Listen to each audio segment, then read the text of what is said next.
Hello friends, मैं हूं सन्मय प्रकाश और आप देख रहे हैं यूट्यूब चैनल सरकारी जॉब न्यूज़। सबसे पहले इंपॉर्टेंट क्वेश्चन देखते हैं क्या क्या है इस वीडियो में। तो केंद्र सरकार ने दादा साहब फाल्के अवार्ड किस एक्ट्रेस को देने का ऐलान किया है अभी हाल ही में।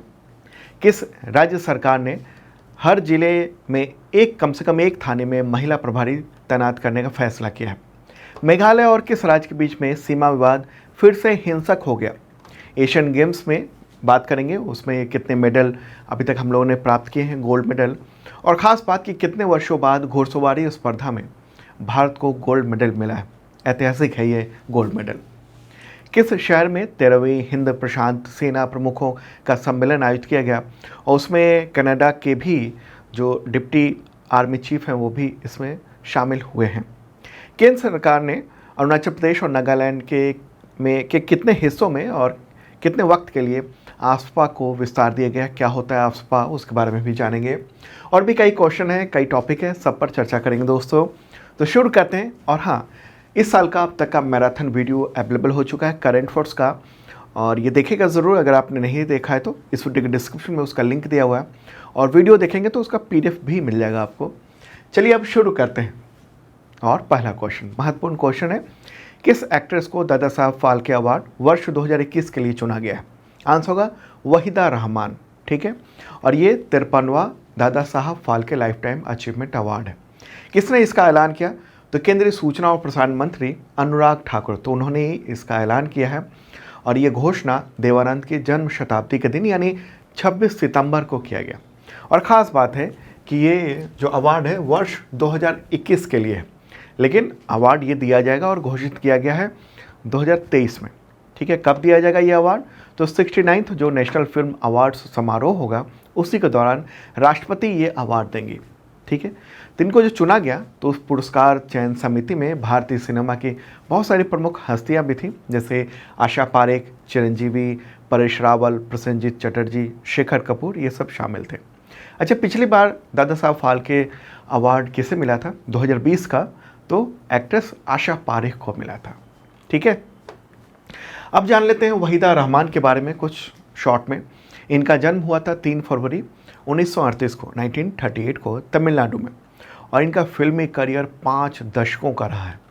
90 से अधिक फिल्मों में इन्होंने काम किया। बहुत सारी फिल्में जिसमें इन्होंने जो काम किया इसलिए इनको अभी जाना जाता है, जैसे गाइड, प्यासा, कागज के फूल, इन सब में बहुत बेहतरीन भूमिका निभाई थी उन्होंने। गाइड और नीलकमल 1968 में, तो उसके लिए उनको फिल्म फेयर बेस्ट एक्ट्रेस का अवार्ड मिल चुका है। ओके, और बेस्ट एक्ट्रेस का नेशनल अवार्ड मिल चुका है 1971 में। इनको पद्म श्री और पद्म भूषण भी अवार्ड मिल चुका है। 1972 में पद्मश्री और 2011 में पद्म भूषण अवार्ड मिल चुका है। ओके, तो अब दादा साहब फाल्के अवार्ड के बारे में भी जानें। दादा साहब फाल्के अवार्ड जो है वो भारत में सिनेमा जगत का सबसे प्रतिष्ठित सम्मान माना जाता है, और इस अवार्ड का नाम धुंडीराज गोविंद फाल्के के नाम पर रखा गया था। उनको फादर ऑफ इंडियन सिनेमा भी कहा जाता है। दादा साहब फाल्के ने भारत की पहली फीचर फिल्म राजा हरिश्चंद्र को डायरेक्ट किया था, निर्देशित किया था। ठीक है, तो उन्हीं के नाम पर ये अवार्ड घोषित किया जाता है, और ये नेशनल फिल्म अवार्ड सेरेमनी के दौरान दिया जाता है। ओके, एक गोल्ड कमल मेडल दिया जाता है, शॉल, और 10 लाख रुपए का प्राइज़ दिया जाता है इस दौरान। ओके, तो अब देख लेते हैं कि अब तक जो दादा साहब फाल्के अवार्ड मिल चुका है जितने एक्टर एक्ट्रेस को, तो उन सब के बारे में समझते हैं। ओके, तो ये पूरी लिस्ट देख रहे हैं 2021 और उससे पहले का, ये दादा साहब फाल्के अवार्ड। ठीक है, कुछ लिस्ट ये रही और कुछ ये रही। तो आप इसका स्क्रीनशॉट भी ले सकते हैं, या इस वीडियो के डिस्क्रिप्शन में मैंने PDF दिया हुआ है, हिंदी और इंग्लिश दोनों लैंग्वेज में आप डाउनलोड कर सकते हैं। ठीक है, तो ये अगर सवाल हो कि पहला दादा साहब फाल्के अवार्ड किसे मिला था, उनका नाम क्या था? उनका नाम है देविका रानी। ओके, कब मिला था? 1969 में दादा साहब फाल्के अवार्ड मिला था।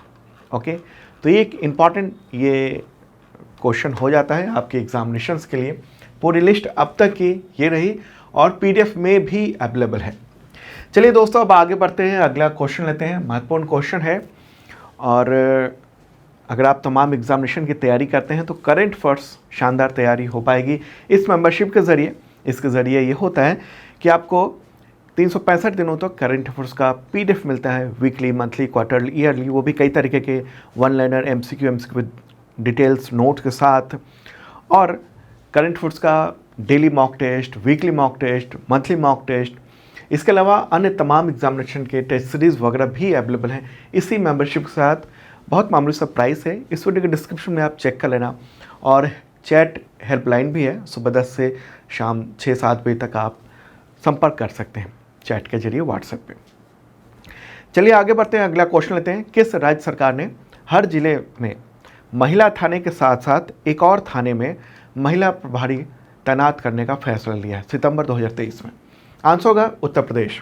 उत्तर प्रदेश के मुख्यमंत्री हैं योगी आदित्यनाथ। तो उन्होंने ये ऐलान किया 25 सितंबर को, कहा कि हर जिले में जो महिला थाना है, लगभग हर जिले में है, उसके अलावा एक और थाने में थाना प्रभारी का पद महिला के लिए आरक्षित किया जाए और इसकी व्यवस्था लागू की जा रही है। महिला सशक्तिकरण के मद्देनज़र ये फैसला लिया गया है। ओके, उत्तर प्रदेश मुख्यमंत्री तो योगी आदित्यनाथ हैं, गवर्नर है आनंदीबेन पटेल, राजधानी लखनऊ। चलिए दोस्तों आगे बढ़ते हैं, अगला क्वेश्चन। मेघालय और किस राज्य के बीच सीमा विवाद यानी स्टेट बॉर्डर डिस्प्यूट सितंबर 2023 में फिर से हिंसक हो गया? आंसर होगा असम। ठीक है, असम और मेघालय के बीच में ये तनाव जो है ना फिर से हिंसक हो गया है। न्यूज़ देख रहे हैं, हालांकि कोई इंजर्ड नहीं हुआ है, ये अच्छी बात। कब हुआ? 26 सितंबर को।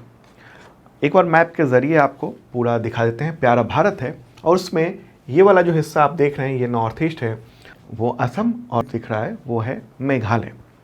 तो दोनों तरफ के पुलिस का ये कहना है कि लोगों ने धनुष, बाण और गुलेल से हमला किया एक दूसरे को, और ये भिड़ंत जो है ना वो मेघालय के पश्चिम जैंतिया हिल्स जिले और असम के पश्चिमी कार्बी आंगलोंग जिले के बीच सीमा पर हुई है। ठीक है, हालांकि घायल नहीं हुए कोई, लेकिन जैसे ही ये हिंसक झड़प जो है वो बढ़ने वाली थी, तभी दोनों राज्यों की पुलिस जो है वो एक्टिव हुई और उसको कंट्रोल किया गया। बॉर्डर पर यानी स्टेट बॉर्डर पर किसी को एंट्री नहीं दी जा रही है, लेकिन हालात अभी भी तनावपूर्ण है और इस मुद्दे पर दोनों राज्यों के जो चीफ मिनिस्टर हैं वो अक्टूबर में मीटिंग करेंगे, डिस्कशन करेंगे। ये खबर इतना गंभीर क्यों हो जाता है? क्योंकि 2022 में यानी पिछले साल खूनी झड़प हुई थी। असम मेघालय के बीच में लगातार हिंसक झड़पें होती रही हैं, लेकिन पिछले साल एक घटना जब हुई थी तो उसमें असम पुलिस सहित कम से कम 6 लोग मारे गए थे। मेघालय के 5 पुलिसकर्मी मारे गए थे और असम के कुछ फॉरेस्ट गार्ड वगैरह मारे गए थे इस हिंसक झड़प के दौरान। ठीक है, तो असम मेघालय का जो सीमा विवाद है ना वो काफ़ी पुराना है। मेघालय को 1972 में असम से अलग करके बनाया गया था। ओके, तो उसी के बाद ये सीमा का की जो व्याख्या हुई ना वहीं पर कुछ कन्फ्यूजन रह गया और इसको लेकर दोनों राज्यों में विवाद रहता है। ठीक है, अच्छा, असम का और भी कई राज्यों के साथ सीमा विवाद है, जैसे इधर ये अरुणाचल प्रदेश यहाँ पर, इसके अलावा मिजोरम और नागालैंड, ये नागालैंड और ये मिजोरम, तो इसके साथ इसका सीमा विवाद यहाँ अरुणाचल, नागालैंड, मिजोरम और मेघालय, इतने राज्यों के साथ सीमा विवाद है और अलग अलग वक्त पे कोशिशें हुई हैं कि इस सीमा विवाद को समाप्त किया जाए। जैसे पिछले साल मार्च की बात है, गृह मंत्री अमित शाह के सामने दोनों राज्यों के मुख्यमंत्री बैठे थे और फिर ये सीमा विवाद जो है ना 12 सेक्टर में से 6 का सुलझा लिया गया था। ओके, लेकिन अभी फिर से ये तनाव जो है ना वो फिर से क्रिएट हो गया, बढ़ गया। ओके, तो ये असम है। असम के मुख्यमंत्री कौन है? हिमंता बिस्वा शर्मा और राजधानी है दिसपुर। और ये मेघालय है, मेघालय की राजधानी का शिलोंग और चीफ मिनिस्टर हैं कॉनराड संगमा। आगे बढ़ते हैं दोस्तों, और पसंद आ रहा हो लाइक बटन जरूर दबाना।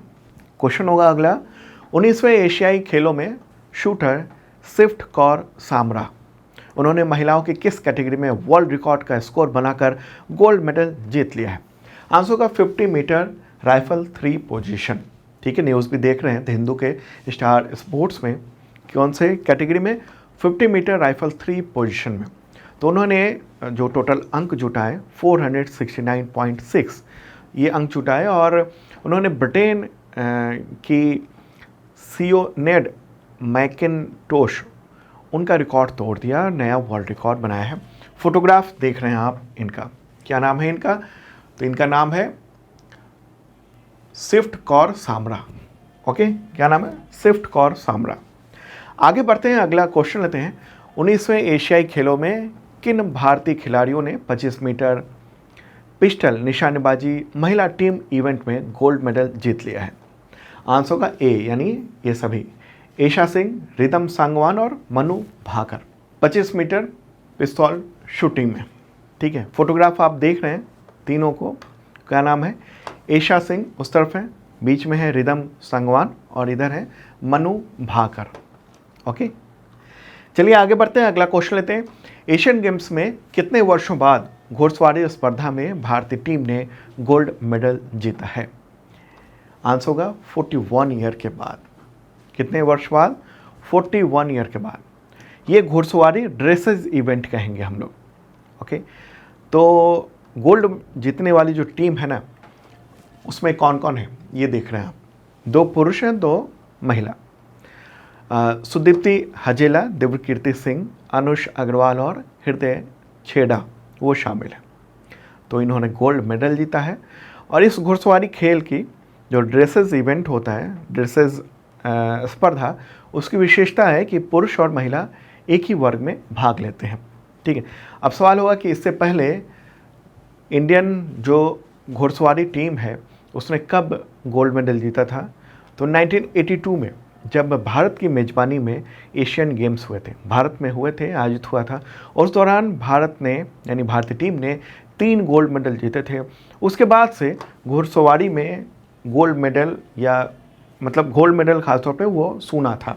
लेकिन अब एशियन गेम्स 2022 यानी वर्ष 2023 में जो आयोजित हुआ है उसमें गोल्ड मेडल मिला है।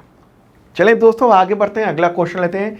केंद्र सरकार ने अरुणाचल प्रदेश और नागालैंड में कितने वक्त के लिए सशस्त्र बल विशेषाधिकार अधिनियम यानी आस्पा उसका विस्तार किया है सितंबर 2023 में?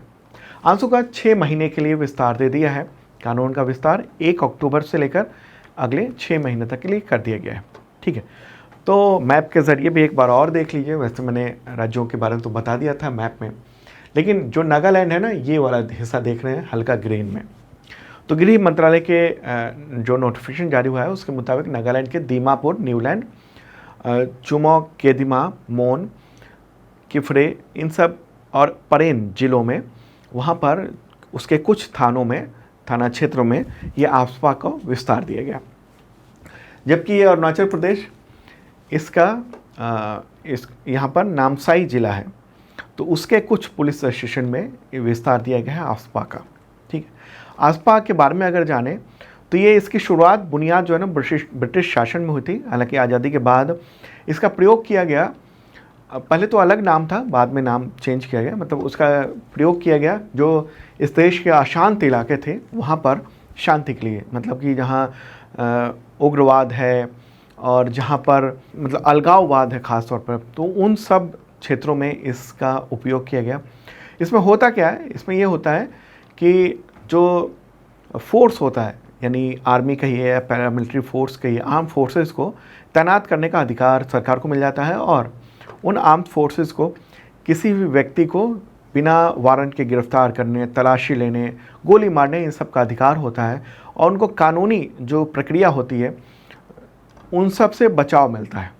ठीक है, कानूनी रूप से जो आईपीसी है वगैरह है, उन सब से बचाव मिल जाता है। किसी को गिरफ्तार करने पर, किसी को मारने पर, अगर उग्रवादी है उसकी हत्या करने का एक तरह से उनको परमिशन होता है। ठीक है, उसके लिए उन पर कोई कार्रवाई नहीं होती है।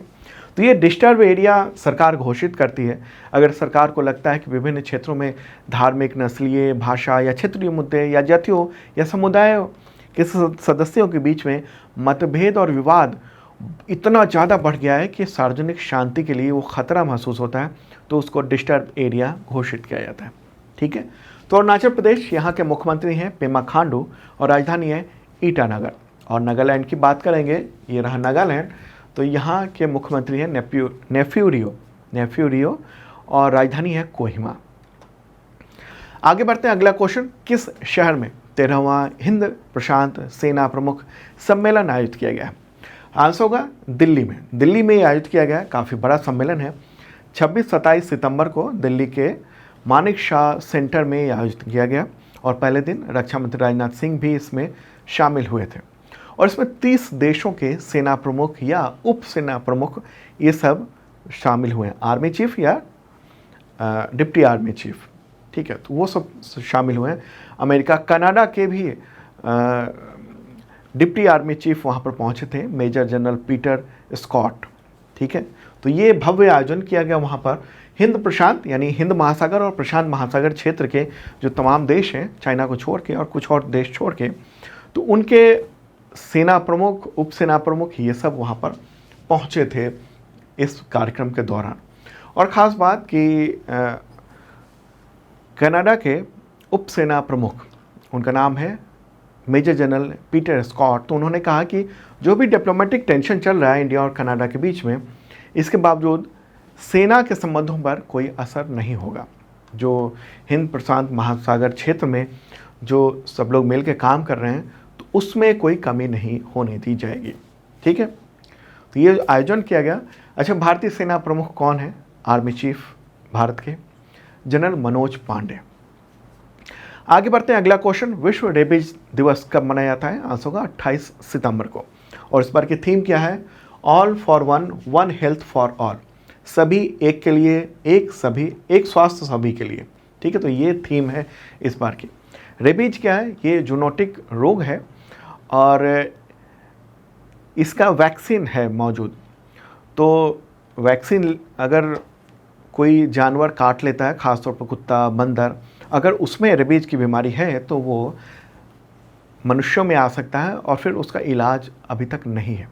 हाँ, अगर आपको किसी कुत्ते ने, बंदर ने काट लिया और उससे रेबीज है, तो आप रेबीज़ का वैक्सीन लगाकर आप बच सकते हैं, ठीक है। इसमें होता ये है कि रेबीज की वजह से मस्तिष्क में, ब्रेन में सूजन हो जाता है, एक्यूट इंसेफ्लाइटिस हो जाता है, उससे डेथ हो जाती है।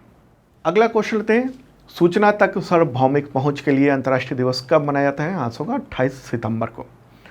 ओके, सूचना तक सार्वभौमिक पहुंच मतलब सूचना सभी तक पहुंचे, चाहे डिजिटल हो, चाहे किसी भी तरीके की सूचना हो। ऐसा ना हो कि कुछ लोग जो हैं वंचित रहें। तो संयुक्त राष्ट्र महासभा ने इस दिवस को घोषित किया हुआ है। तो दोस्तों, ये था इंपॉर्टेंट करंट अफेयर्स आपके एग्जामिनेशंस के लिए। अब फिर कल बताएंगे आपको ताज़ा तरीन कंटेंट। Okay, bye.